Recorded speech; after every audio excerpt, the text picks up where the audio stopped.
Bem, pessoal, agora eu estou seguindo com o segundo vídeo em relação ao vídeo dos testemunhos, porque muita gente me pediu. Já vou fazer outro hoje. E esse testemunho de hoje é um testemunho, por um lado ele é um testemunho engraçado, mas por outro lado é um testemunho complexo. Bem, como tarólogo, eu não posso fazer distinção das pessoas que me buscam. Desde que uma pessoa me busque orientação, desde que ela queira saber alguma coisa, eu tenho que atender essa pessoa e tentar dar o meu melhor a ela. E um belo dia, uma pessoa havia marcado uma consulta comigo, e quando eu fui recebê-la, que eu abri a porta, eu fiquei assim, sem palavras. Quando eu olhei essa pessoa, eu fiquei assim pensando para mim assim, meu Deus, que mulher linda. Realmente assim, uma mulher bela, exuberante, diferente, e aquele tipo de mulher que chama atenção. A recebi, ela entrou assim, de saída, posso dizer para você, extremamente simpática, mas eu percebi, tão logo que ela abriu a boca, uma simplicidade assim, do tamanho do mundo. Ela se chegou diante de mim e ela falou assim, olha senhor, eu não sou uma pessoa de acreditar muito nessas coisas. Eu venho de berço evangélico, sempre fui à igreja evangélica, mas como eu tenho uma amiga minha que gosta muito de você e ela pediu que eu viesse ter com você justamente para você poder me orientar. Eu estou querendo tomar uma decisão e essa decisão ela é uma decisão bem complexa e difícil na minha vida. Obviamente que ela não usou essas palavras, mas mais ou menos como se fosse mais ou menos isso. E aí a gente começou a conversar, aí ela disse assim, ela falou assim, eu quero saber, eu estou querendo me prostituir, porque já estou aqui há um ano, consegui fazer muito pouco dinheiro como sendo cleaner. Cleaner, para vocês que é do Brasil, que não, talvez não saibam, é faxina, limpeza. Trabalho em casas e trabalho também em escritórios. Não me dá o dinheiro que eu vim buscar, que eu preciso de dinheiro, porque eu quero comprar uma casa para minha mãe no Brasil. E onde eu moro, na casa onde eu moro, tem uma menina que ela faz isso. Ela se prostitui e ela falou para mim que o que eu ganho em um mês, ela ganha em um dia. Isso foi extremamente tentador para mim e aí, como ela sempre vem ter com você sabe orientá-la muito bem, ela me pediu que eu viesse. E eu gostaria de saber do que o senhor, o que o senhor acha dessa minha decisão. Bem, eu vou ser sempre franco. Eu não concordo, mas quem sou eu por julgar para dizer a alguém que é o certo ou o errado? Cada um sabe de si. E eu falei, então vamos abrir as lâminas, vamos ver o que elas dizem e depois a gente conversa. Mas foi muito engraçado, eu já tinha essa percepção, esse feeling dentro de mim, que tinha alguma coisa ia ser diferente com ela. E realmente foi muito diferente. Essa menina, quando ela abriu as primeiras 7 lâminas, eu disse, olha, você já tem até um espaço para você começar a trabalhar. Ela falou assim, pois é, eu já marquei para começar amanhã. Aí eu olhei para ela, fui bem óbvio, disse, pode ir, você não vai se prostituir. Você vai para um prostíbulo, um puteiro, para um flat, como que dizem. Mas eu não vejo você lá. Ela, como assim, senhor? Eu falei, não, você tem que ir, você tem que viver a situação para você poder me entender. É muito difícil, mas eu não vejo você se prostituindo literalmente. Porque eu já vejo aqui uma situação bem estranha, diferente, vindo na sua direção. Aí conversamos, ela ficou sem entender, aí ela disse, tá bem, então o senhor acha que eu tenho que ir? Eu disse, sim, eu acho que o senhor que você tem que ir. Passado alguns dias, ela me ligou, ela falou, eu preciso muito que o senhor me oriente, porque passou uma coisa muito estranha comigo, como você mesmo disse, que eu não ia ficar no flat. Eu cheguei no flat pela manhã do outro dia, ela me explicando, e entrou um inglês. E eu não sei falar uma palavra de inglês. Realmente ela ficou aqui por muito tempo e ela acabou não aprendendo a falar português. Falando inglês mesmo. Não que ela não quisesse. Eu acho assim que o que Deus deu na beleza para ela, acho que tirou em algumas partes do intelecto dela. Uma pessoa que sempre foi criada na roça de uma forma muito simples, via as coisas de uma maneira muito simples, e nem ela tampouco tinha consciência da beleza que ela tinha. E ela falou, cheguei no flat, entrei, me preparei, a menina, como dizem aqui, é a maid, a que é responsável, me orientou como que eu deveria fazer, como que é o processo. Eu me arrumei, fui pro quarto, daí a pouco entrou um cliente, um inglês. Aí eu achei que eu ia morrer, eu ia ficar desesperado. Quando ele entrou, ele parou, me olhou, ficou olhando, mandou eu levantar, mandou eu dar a volta. Ele simplesmente ficou assim, sem palavras. Mas eu não conseguia entender porque, pela atitude dele, pela minha ansiedade, pelo meu medo, por tudo. E ele só fez sinal para mim que era para eu esperar ali. E saiu de novo. Do jeito que ele entrou, ele saiu. Daí a pouco veio a maid, a responsável do flat, e falou assim, ó, esse senhor aí que acabou de entrar aqui, ele quer pagar para você o dia todo para você ficar com ele, para você ir com ele. É para você colocar roupa e ele quer te levar para almoçar e quer passar o dia todo. Ele inclusive já até pagou para mim. O que aconteceu? Ela falou, mas como que eu vou fazer? Aí ela falou assim, olha, você vai com ele. Ela falou, mas eu não sei falar. Ela falou, não se preocupe porque eu já falei isso para ele. E ele vai ter paciência. Resumindo, ele foi, tirou ela de lá. Passaram o dia juntos. Ele a levou para almoçar e com isso ele tentou, com a conversa deles, ela acabou usando o telefone com o tradutor, né? Ele foi lá e alugou um flat para ela e colocou ela no flat. Ficaram juntos.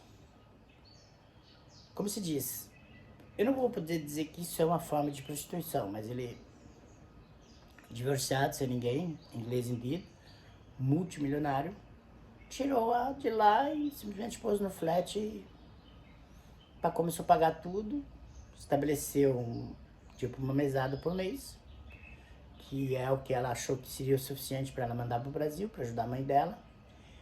E aí começaram uma relação, um relacionamento. Uma das primeiras coisas que ela, passado algum tempo depois, ela sempre mantinha contato comigo e às vezes ela até pedia que eu falasse algumas coisas para ele que ela não conseguia entender, ou que ele falasse comigo, e eu acabei meio que sendo meio intermediário entre os dois. Um belo dia ela ligou para mim de manhã, era umas 11h30 da manhã, ela tava muito braba. Ela falou assim, esse homem, esse povo aqui acha que eu sou bêbada. Eu nunca pus uma gota de álcool na boca. Eu falei, mas tá, por que você tá falando isso pra mim? Ela falou, ele me trouxe aqui no shopping, olha só, ele me trouxe aqui no shopping. Aí agora que começa a parte engraçada da história. Ele me trouxe aqui no shopping e entramos numa loja e mandou a gente sentar. Aí veio aquele monte de gente nos atender.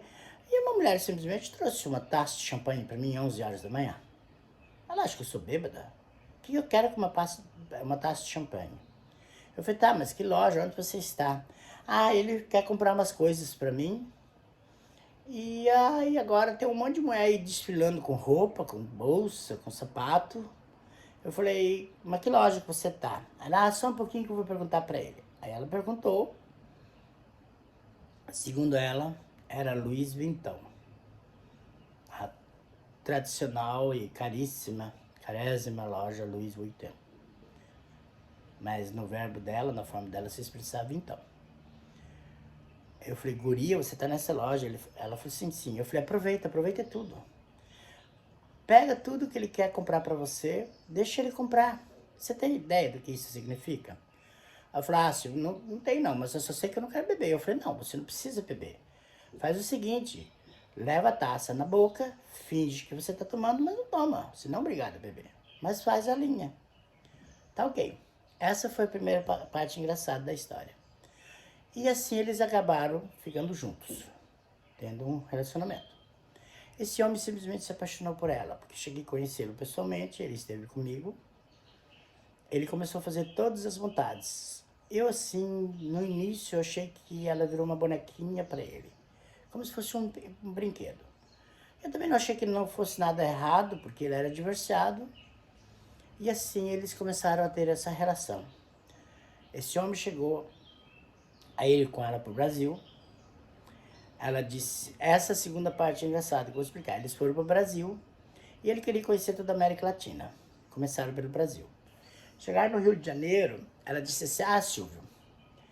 Depois, quando ela voltou, ela me comentou as coisas. Eu tava muita risada com ela. Ela voltou, começou a me contar as coisas do que eles fizeram no Brasil e na América Latina. Chegaram no Rio de Janeiro, ele simplesmente pagou um helicóptero para levar ela para Copacabana Palace Hotel. Ela ficou hospedada nesse hotel, no Rio. Só que ela não me explicou que ele pediu um helicóptero. Ela falou, você quer saber, a gente desceu do avião, aí já tinha um tal de horóscopo esperando a gente, horóscopo. Olha a simplicidade dela. E nos levou lá para um hotel muito chique. Ela até mostrou o cartãozinho do hotel para mim, que é onde eu acabei vendo que era o Copacabana. Tá. Aí foram para o estado dela, que obviamente não vou revelar. Ele acabou não ficando na cidade onde ela morava, por causa dos pernilongos, ele não suportou. Ele veio para o centro, para a capital, porque ela morava numa cidade bem pequena, no interior, e ficou uns dias por lá, e aí foram para a América Latina. A próxima parte engraçada. Foram um país onde tinha Machu Picchu.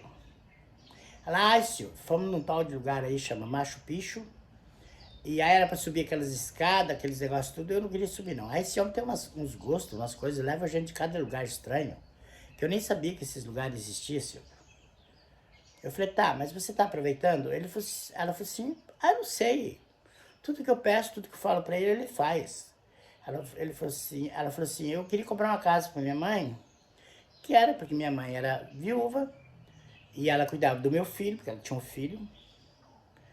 E eu queria comprar uma casa pra minha mãe, de 2 quartos, que seria um quarto pra minha mãe e um quarto pro meu filho. E já estava. E quando eu fosse pro Brasil, eu ficava junto com meu filho no quarto. Ele falou, ele comprou uma casa enorme. E eu queria que fosse uma casa mais pra zona rural. Ele comprou na cidade. Ele foi lá, comprou uma casa, colocou o nome da minha mãe e tudo. Pra ele parece assim, que como se fosse comprar uma casa pra ele, era como se fosse no mercado comprar 10 bananas, ela falou. E assim a relação continuou por muito tempo, eles voltaram pra cá, ficaram juntos. E como ela não conseguia aprender inglês, ele pagou um professor particular, ela tinha essa dificuldade, e como ela não conseguiu, ele decidiu comprar um apartamento em Portugal, numa dos lugares mais caros de Portugal. Comprou um apartamento lá, aí foram morar lá, porque aí já ela se sentia mais à vontade, porque ela estava no meio dos portugueses, e podia falar português, e volta e meia também era próximo à Inglaterra, para ele poder vir tratar dos negócios dele. Mas ela começou a ser infeliz, extremamente infeliz. E todas as vezes que ela vinha para Londres com ele, ela me procurava. Cada vez mais bela. Porque ele começou a investir nela. Ela aprendeu a ir no cabeleireiro, ela aprendeu a ir no massagista, ela aprendeu a fazer as coisas, aprendeu a se vestir. Ela se tornou uma modelo, literalmente falando uma modelo. E ele investindo, dando joias e fazendo de um tudo. Mas eu comecei a perceber uma coisa, e isso me revoltou bastante nela. Ele dava as coisas para ela, tudo joias e tudo, e sempre com certificado, com seguro. Mas ele dava peça para ela, mas esses certificados ele nunca deu. E eu sempre dizia para ela, guria, pega esses certificados, porque aí você tem como provar que essa joia é sua. Ela, Silvio, não me preocupo com isso não. Realmente, ela não tomou consciência da realidade que ela estava vivendo. Ela acabou trazendo toda a irmandade, todos os irmãos para Londres. Com o passar do tempo, a mãe dela desencarnou, infelizmente. Ela trouxe o filho para eu viver com eles, mas ela começou a beber. Ela começou a beber, uma pessoa que nunca bebeu na vida. Eu acho que tem uma possibilidade mais fácil de se viciar em bebida do que uma pessoa que bebe desde sempre. Ela começou a tomar uma taça de vinho por dia e acabou parando numa garrafa e acabou em 2 garrafas dia. E isso era repetido todos os dias. Só que ela não tinha suporte para beber. Mas ele bebia também. Só que ele já tinha, porque afinal de contas, inglês tem suporte para bebida. E aí ela começou a brigar com ele. Como ela já não tinha mais controle sobre ela, estando bêbada e brigada, começou meio que brigar e começou meio que pôr gosto ruim em tudo. Um belo dia ela me liga, pedindo: Silvio, pelo amor de Deus, vem para Portugal. Eu preciso de você aqui, eu preciso que você me oriente, porque eu estou querendo tomar uma decisão drástica, porque eu não estou feliz. Não estou feliz. Eu falei: o que você pretende fazer? Aí ela falou: eu quero ir embora. Você está certa? Ela falou: por isso que eu queria que você viesse, porque eu queria que você também conversasse com ele, explicasse para ele a minha situação. Só que eu já tinha agendado uma outra viagem. Eu não podia ir. Não que eu não quisesse. Eu falei assim: olha, guria, eu já tenho uma passagem comprada, vou fazer uma viagem, estou indo a trabalho. Quando eu retornar, eu vou ter com você. Você pode me esperar? Ela falou: eu vou tentar. Eu fui na minha viagem e quando eu voltei, tentei entrar em contato com ela, telefone desligado. Deixei várias mensagens, as mensagens não entravam. E ela simplesmente desapareceu. Como eu tinha o telefone dele também, porque inclusive a irmã dele se tornou minha consulente, que é até hoje, por sinal, uma inglesa, eu liguei pra ele, straight away. E perguntei, eu falei: o que você passou com fulana? Ele falou assim: você não sabia? Eu falei assim: o que foi? Ela surtou, foi internada, teve uma crise, e quando ela saiu do hospital, ela me implorou que eu levasse ela para o aeroporto e ela quis voltar para o Brasil. Ela voltou para o Brasil. Ela largou tudo. Eu não vou dizer que ela tomou a decisão certa. Não vou dizer que foi errada também. Porque cada qual sabe de si. Eu sei que a maioria dos objetivos ela atingiu. Mas eu fiquei muito triste.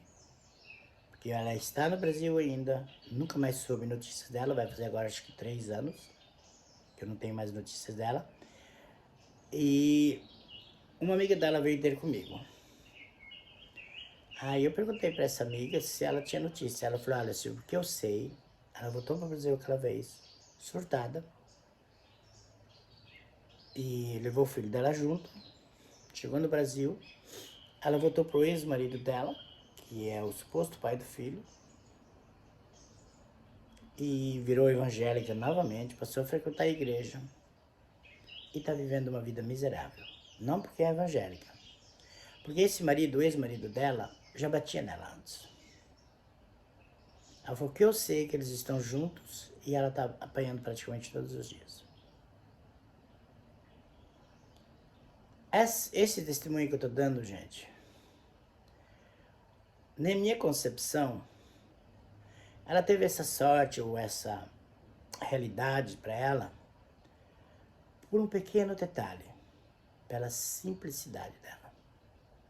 Ela sempre foi uma pessoa muito simples. E quando você é desprovida de ambição, desprovida de ganância, quando você não se importa muito com o dinheiro vem até as suas mãos. As possibilidades de você se dar bem aparecem. Quando você é desesperadora para ganhar dinheiro, para ter dinheiro, por mais que você tente, não vira. Desculpe. Por isso que eu te digo, ela era totalmente desprendida. Ela é uma pessoa desprendida. Eu só espero que ela esteja bem hoje. Ela era tão desprendida que ela não estava se importando. Então esse homem, ele fez tudo isso justamente por ela ser assim, por essa simplicidade. Por ele ser um homem letrado, inteligente, extremamente rico, de família rica, sempre teve tudo o que quis. Isso para ele virou uma novidade. Então foi exatamente por isso que ele acabou se envolvendo tão profundamente com ela. Eu tive uma conversa muito longa com ele. Ele falou assim: eu nunca amei ela como mulher. Eu amei a simplicidade dela. Eu quis ajudá-la, eu quis transformá-la. Em suma, ele fez dela uma bonequinha de luxo. Só que ela não aguentou. Já justamente por causa dessa simplicidade dela. Pessoal, a mensagem desse testemunho diz o seguinte: nem sempre luxo, dinheiro, joias nos fazem felizes. Nem sempre você conseguindo conquistar ou amelhar tudo isso, você acaba feliz. Eu acho que existe um bom senso entre os dois extremos. Se você consegue ser desprendida de tudo, de todos os valores, e deixar se levar pela natureza, a natureza sempre vai te devolver em dobro. Seja no financeiro, no material, ou seja no emocional. Mas quando você tem essa ganância, esse propósito, pelo amor de Deus, é muito mais difícil. Então se deixem levar pelo destino, se deixem levar pelo universo. Deixa que Deus mostre para vocês o momento certo e as coisas certas que vocês necessitam. Aprendam com isto. Essa é a minha mensagem de hoje. Mas eu só vou terminar de contar a história dela com uma coisa que ficou cravado para mim até hoje. E meus amigos mais próximos, como eles sabem dessa história, até meio que virou um motivo de chacota, de brincadeira, mas não contra ela. Um dia ela me ligou e falou assim: ah, Silvio, ele quer que eu aprenda a dirigir. Sabe que eu vou conseguir? Aí eu falei: lógico que você vai, é só você querer. Ela: ai, Silvio, eu tenho medo. Eu nunca pus a mão no volante. Eu falei: tá, mas ele vai te comprar um carro? Aí ela falou assim: não, ele já me comprou um carro. E é um carro feio, grandão. Eu falei: como assim carro feio, grandão? Eu pensei que fosse uma Land Rover, esses carros aí sim. Eu falei: você sabe o nome desse carro? Ela falou assim: ai, deixa eu ver. Ah, um nome inglês estranho. Aí eu fui falar dos carros, os nomes famosos. Aí quando eu falei Bentley, que é um carro típico inglês, para quem quer, se vocês sabem, eu falei: um tal, é Bentley? Ela: este mesmo. Ela fez assim, toda assombrada. É este mesmo, esse tal de Bentley. Então hoje, quando eu me refiro a esse carro, eu me refiro como Bentley. É muito engraçado. Eu acho engraçado, mas eu não debocho dela. Jamais debochei dela. Porque há pessoas, elas não, para elas isso não faz diferença falar certo ou errado. Elas querem falar. Eu não estou aqui para ser um crítico da língua portuguesa ou dos accent ou da forma de falar dos estados do Brasil, como muita gente faz. Cada um tem o direito de errar. Todo mundo tem esse direito. Mas o Bentley está na minha memória, na minha história. Quem convive comigo sabe disso. Queridos, se estendeu muito esse testemunho, mas eu darei outros sobre isso. Sobre coisas que já vivi. Beijo imenso a todos. Muita paz, muito amor, muita proteção e muita sabedoria. Lembre-se, nem tudo que reluz é ouro. E nem sempre o ouro é que nos preenche ou que nos dá tudo. O amor vale mais que o ouro. Beijos.